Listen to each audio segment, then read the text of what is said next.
Alright વિદ્યાર્થી મિત્રો, આજનો આપણો ટોપિક છે વિદ્યુત ડાયપોલ.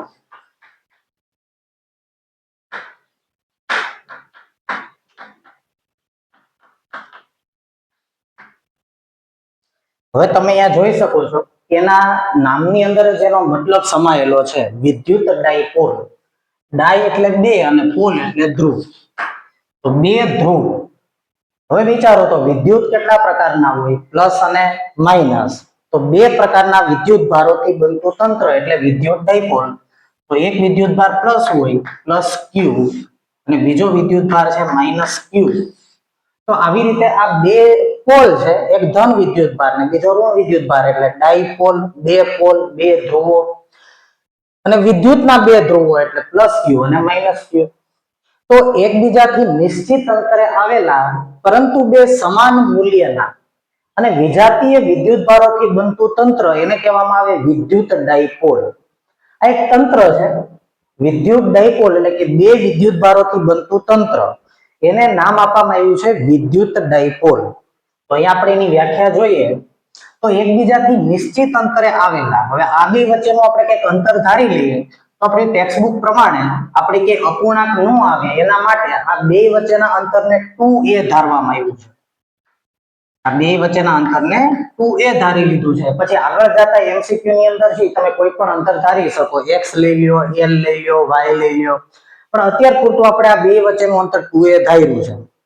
એનું કારણ છે કે આ ડાયપોલ નું હજી આપણે વિદ્યુત ક્ષેત્ર મેળવવું છે અને એમાં કે અપૂર્ણાંક ન આવે એના માટે ટેક્સ્ટબુક ની અંદર આ બે વચ્ચેના અંતરને 2a ધારવામાં આવ્યું છે.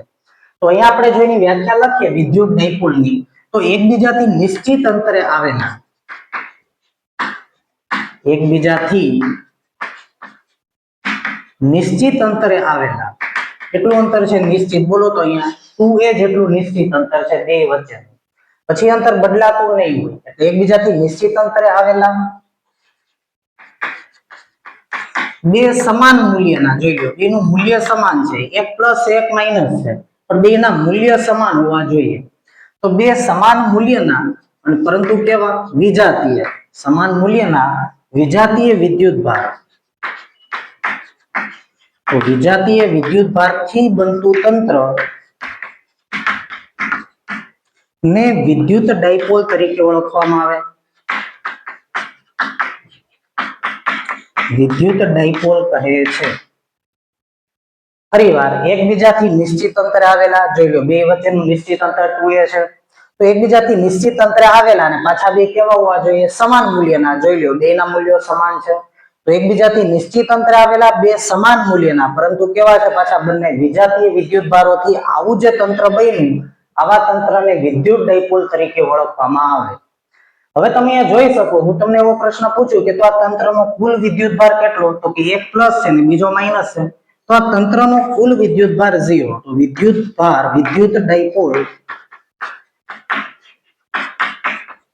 તંત્રનો, યાદ રાખજો, કુલ વિદ્યુત ભાર 0 હોય છે.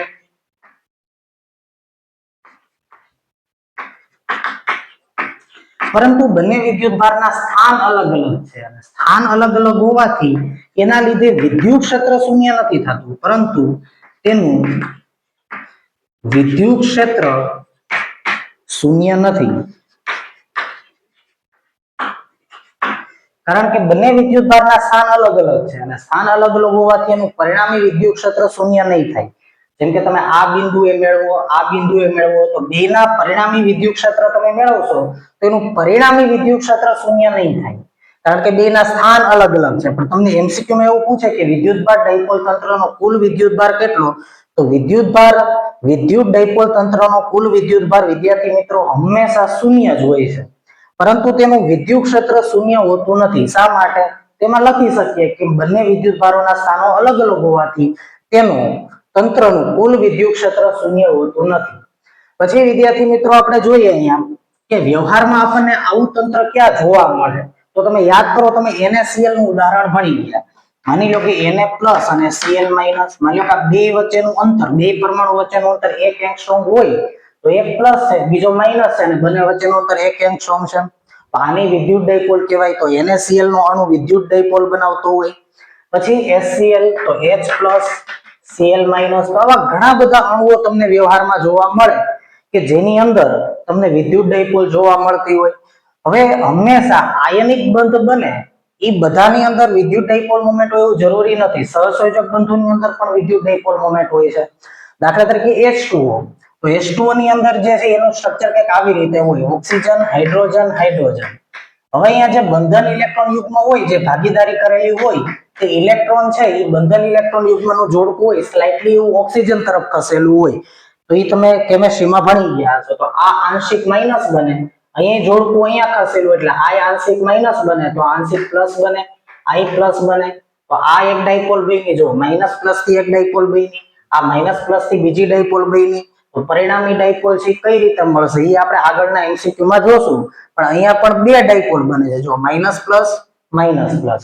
અહીંયા ડાયપોલ બનશે, અહીંયા ડાયપોલ બનશે. તો વ્યવહારની અંદર જે અણુઓ હશે એ પોતે પણ એક ડાયપોલ મોમેન્ટ ધરાવતા હશે, ડાયપોલ મોમેન્ટ હશે એની પાસે, વિદ્યુત ડાયપોલ તરીકે વર્તે છે. અને વિદ્યુત ડાયપોલ છે તો એનું વિદ્યુત ક્ષેત્ર કેટલું, તો આવા અણુઓનું વિદ્યુત ક્ષેત્ર કેટલું, હવે ઈ આપણે મેળવવાનું છે. તો એના માટે વિદ્યાર્થી મિત્રો આવા તંત્રનું આપણે વિદ્યુત ક્ષેત્ર મેળવવું હોય તો વૈજ્ઞાનિકોએ એના માટે એક રાશિ વ્યાખ્યાયિત કરી છે જેનું નામ છે વિદ્યુત ડાયપોલ મોમેન્ટ.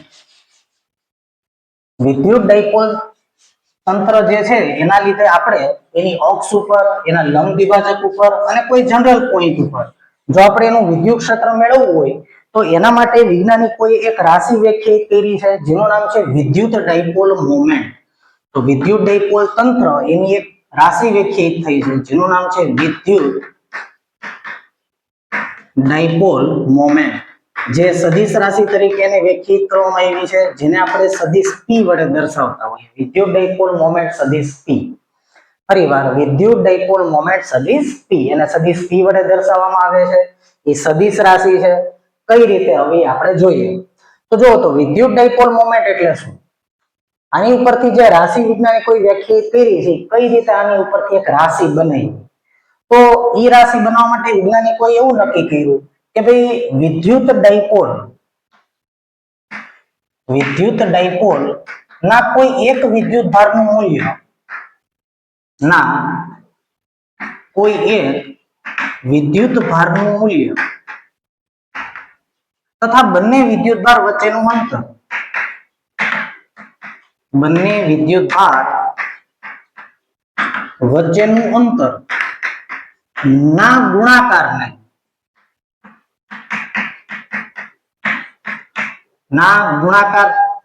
અથવા તો ના ગુણાકાર થી બનતી રાશિને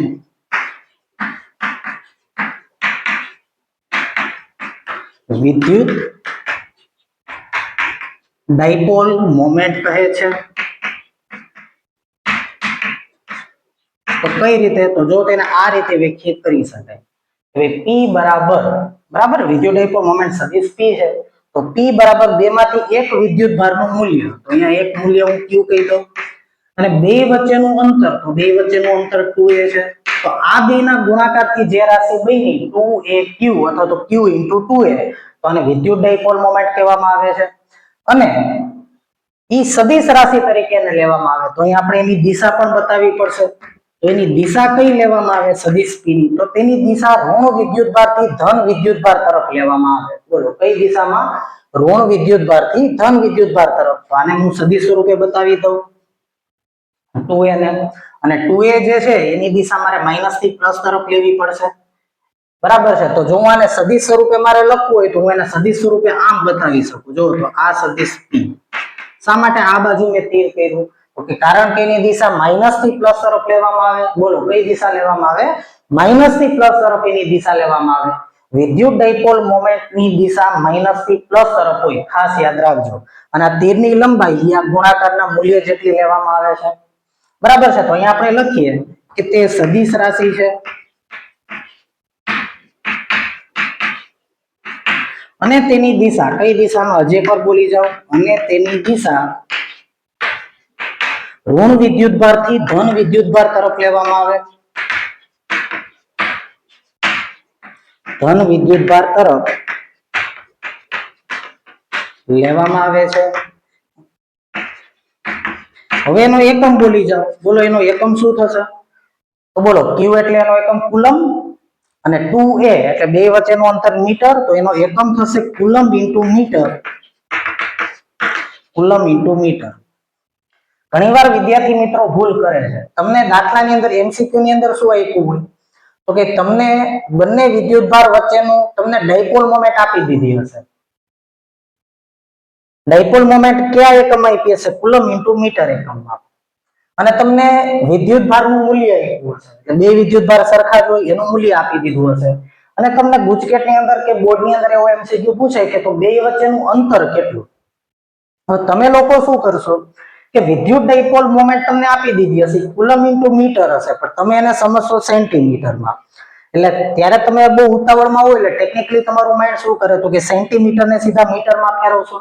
એટલે ત્યાં તમે લખી નાખશો ગુણ્યા 10⁻2 ઘાત, કેમ કે તમે એને મીટરમાં ફેરવા એટલે.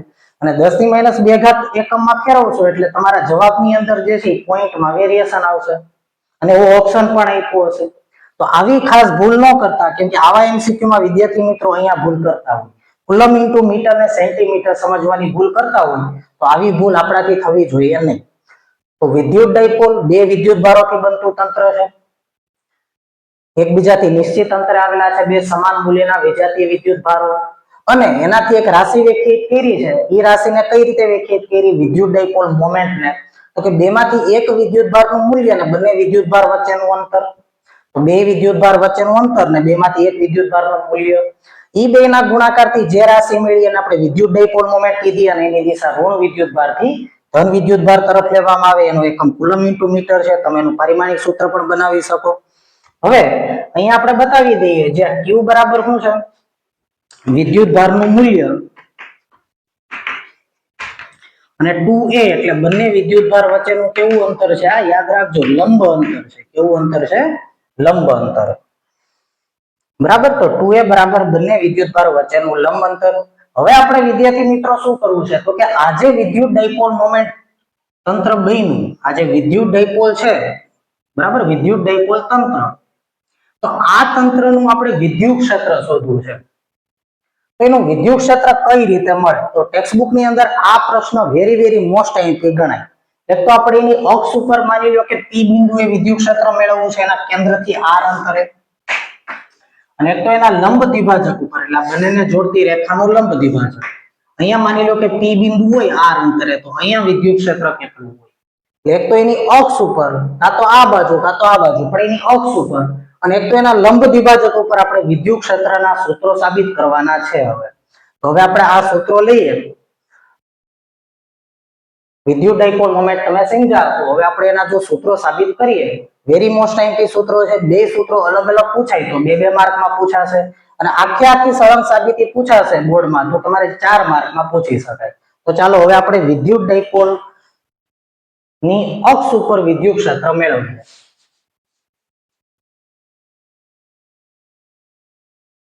પછી એના લંબ દ્વિભાજક ઉપર વિદ્યુત ક્ષેત્ર મેળવશું.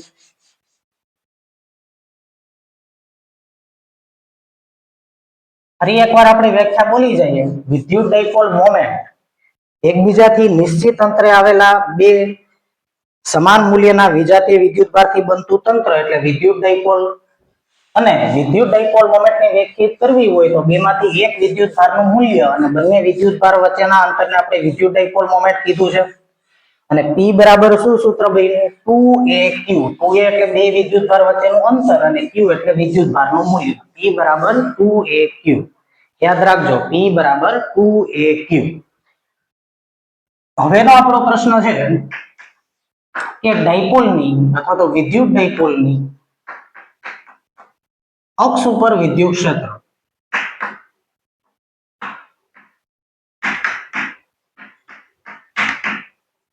વિદ્યુત ડાયપોલની અક્ષ ઉપર વિદ્યુત ક્ષેત્ર કેટલું હોય? તો ફરી પાછી અહીંયા આપણે ડાયપોલ દોરી નાખીએ. પ્લસ q અને માઇનસ q. બોલી જાવ તો બે વચ્ચેનું અંતર કેટલું હતું? તો બે વચ્ચેનું અંતર 2a હતું. ભૂલી ન ગયા હોય તો. અને અંતર હંમેશા ડાયપોલના કેન્દ્રથી મપાય. તો ડાયપોલના કેન્દ્રથી માની લો કે r અંતરે, માની લો કે અહીંયા P બિંદુ છે અને મારે P બિંદુએ વિદ્યુત ક્ષેત્ર મેળવવું હોય તો ડાયપોલના મધ્ય બિંદુથી આ અંતર કેટલું થશે? બોલી જાવ. ટોટલ અંતર 2a હોય તો આ અંતરે a થશે. બોલો, આ અંતરે a થશે. હવે મેં તમને વિદ્યુત ક્ષેત્ર મેળવવાનું કીધું છું કે એક કરતા વધારે વિદ્યુત ભાર હોય, જો એક જ વિદ્યુત ભાર હોય તો શું હતું, બિંદુવત વિદ્યુત ભાર હોય તો બોલો બોલો, માત્ર એક જ બિંદુવત વિદ્યુત ભાર હોય તેનું r અંતરે વિદ્યુત ક્ષેત્ર કેટલું હોય, kq/r².